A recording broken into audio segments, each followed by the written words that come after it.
ನಾವೀಗ ಪಂಚಮಸಾಲಿ ಗುರುಪೀಠದಲ್ಲಿದ್ದು ವಿಶೇಷವಾಗಿ ಇವತ್ತು ಏನು ಧರ್ಮದರ್ಶಿಗಳ ಸಭೆ ಇತ್ತು. ಪಂಚಮಸಾಲಿ ಗುರುಪೀಠದ ವಚನಾನಂದ ಸ್ವಾಮಿಗಳನ್ನ ಉಚ್ಚಾಟನೆ ಮಾಡಿದಂತ ಒಂದು ಆದೇಶ ಮಾಡಿದ್ದಾರೆ. ಹೀಗಾಗಿ ಅದ್ರ ನಮ್ಮ ಜೊತೆಗೆ ಪಂಚಮಸಾಲಿ ಜಗದ್ಗುರುಗಳಾದಂತಹ ವಚನಾನಂದ ಸ್ವಾಮಿಗಳಿದ್ದಾರೆ. ಏನ್ ಹೇಳಕ್ ಇಷ್ಟಪಡ್ತೀರಿ ಧರ್ಮದರ್ಶಿ ಸಮಿತಿಗಳ ನಿರ್ಧಾರದ ಬಗ್ಗೆ? ಅದೊಂದು ಹಾಸ್ಯಾಸ್ಪದ. ಅವ್ರು ಬಚಾವಾಗಲಿಕ್ಕೆ ಅವರು ಲೆಕ್ಕ ಕೊಡಿ ಅಂತ ಹೇಳಿ ಭಕ್ತರು ಕೇಳ್ತಾ ಇದ್ರು. ಅದಕ್ಕೆ ಅವರು ಏನ್ ಮಾಡಿದ್ರು, ನಮ್ಮನ್ನು ಟಾರ್ಗೆಟ್ ಮಾಡಿದ್ದಾರೆ. ಅವ್ರ ಮುಚ್ಕೋಬೇಕಲ್ಲ, ಸ್ವಾಮಿಗಳು ಹೋಗ್ಬಿಟ್ರೆ ಪ್ರಶ್ನೆ ಕೇಳೋರು ಯಾರು? I am the centre. ಪೀಠ ಅಂದ್ರೆ ಪೀಠಾಧ್ಯಕ್ಷ ಸೆಂಟ್ರು. ಇವರು ಏನೇನೋ ಮಾಡಿದ್ದಾರೆ, ಸಾಕಷ್ಟು ಲೆಕ್ಕ ಕೊಡಿ ಅಂತ ಭಕ್ತರು ಕೇಳ್ತಾ ಇದ್ದಾರೆ. ಆ ಭಕ್ತರು ಕೇಳಿದಾಗ ಕೊಡಕ್ಕೆ ತಯಾರಿಲ್ಲ. ಅದಕ್ಕೆ ಸ್ವಾಮಿಗಳು ತೆಗೆದುಬಿಟ್ರೆ ಪ್ರಶ್ನೆ ಕೇಳೋರು ಯಾರು ಅಂತ ಅವ್ರದ್ದು. ಹಿಂಗೆ ಹಿಂದೆ ಸ್ವಾಮೀಜಿಯವರು ಒಬ್ಬರು ಮಾಡಿದ್ದಾರೆ. ವ್ಯವಸ್ಥಿತವಾಗಿ ಅವ್ರು ಷಡ್ಯಂತ್ರ ಮಾಡ್ತಾರೆ. ಅದ್ರ ಬಗ್ಗೆ ನಾವು ಚಿಂತೆ ಮಾಡೋ ಅವಶ್ಯಕತೆ ಇಲ್ಲ. ಸ್ವಾಮಿಗಳು ಭಾಳ ಇಂಪಾರ್ಟೆಂಟ್. ಏನು ಕಚ್ಚೆ ಕೈ ಬಾಯಿ ಭಾಳ ಗಚ್ಚಾಗಿರಬೇಕು. ಅದಕ್ಕಿಂತ ಸ್ವಾಮಿಗಳಿಗೆ ದೊಡ್ಡ ಆಚಾರ, ಅದಕ್ಕಿಂತ ರೀತಿ ನೀತಿ ಯಾವುದೂ ಇಲ್ಲ.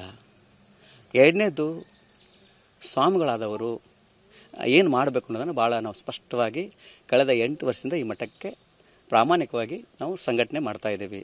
ವಿಶೇಷವಾಗಿ ರಾಜ್ಯಾಧ್ಯಕ್ಷರಂಥ ಸೋಮನಗೌಡ ಪಾಟೀಲ್ ಅವರು ರಾಜ್ಯಾಧ್ಯಕ್ಷ ಆದಮೇಲೆ 18 ಜಿಲ್ಲೆಗಳಿಗೆ ಪ್ರವಾಸವನ್ನು ಮಾಡಿ ಸಂಘಟನೆ ಮಾಡ್ತಾ ಇದ್ದೀವಿ. ಇವತ್ತಿಗೂ ಮಠದಲ್ಲಿ ಒಂದೇ ₹1 ಚೆಕ್ ಸೈನ್ ಮಾಡಾಗಲಿ ಕೊಡ್ತೊಳ್ಳೋ ವ್ಯವಹಾರ ಇಲ್ಲ. ಭಾಳ ಕೈ ಖಾಲಿದ್ದಾವೆ. ಯಾರಾದರೂ ಬಡವರು ಯಾರ ದಾನಿಕಾನೆ ಕೊಟ್ಟರೆ ಅಲ್ಲೇ ಕೊಟ್ಟು ಬರ್ತೀವಿ. ನೀವು ಹೋಗಿ ಚೆಕ್ ಮಾಡ್ಕೊಳ್ರಿ. ಎಷ್ಟು ಭಕ್ತರಿಗೆ ನಾವಾಗೆ ಅವ್ರು ಕೊಟ್ಟ ಹಣವನ್ನು ಅವರಿಗೆ ವಾಪಸ್ ಕೊಟ್ಟು ಬಂದೀವಿ. ಸೊ ಹಾಗಾಗಿ ಇದ್ರ ಬಗ್ಗೆ ಚಿಂತೆ ಮಾಡೋ ಅವಶ್ಯಕತೆ ಇಲ್ಲ. ಅದೊಂದು ಹಾಸ್ಯಾಸ್ಪದ. 12 ಜನಗಳು ಟ್ರಸ್ಟಿಗಳಲ್ಲ, ಸಮಾಜ ಸರ್ವಸ್ವ. ಅದು ಕೂಡ ಅವರು ಕೂಡ ಟ್ರಸ್ಟ್ನ ಎಲ್ಲ ಕಾನೂನು ಬಾಹಿರವನ್ನು ಮಾಡಿದ್ದಾರೆ.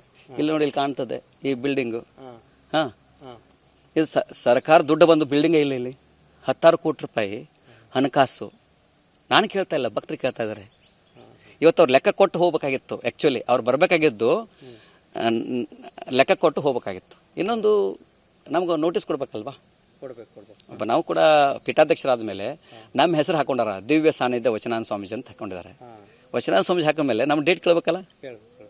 ನಮ್ಮ ಪ್ರೋಗ್ರಾಮ್ಗಳು ಇರ್ತಾವಲ್ವಾ? ಮತ್ತು ನಮ್ಮ ಡೇಟ್ ಕೇಳೋದು ಅವ್ರವ್ರು ಡಿಸೈಡ್ ಮಾಡಿಬಿಟ್ರೆ ಬಂದ ಮೇಲೆ ನೋಟಿಸ್ ಅದು ಕಳಿಸ್ಬೇಕಲ್ಲ.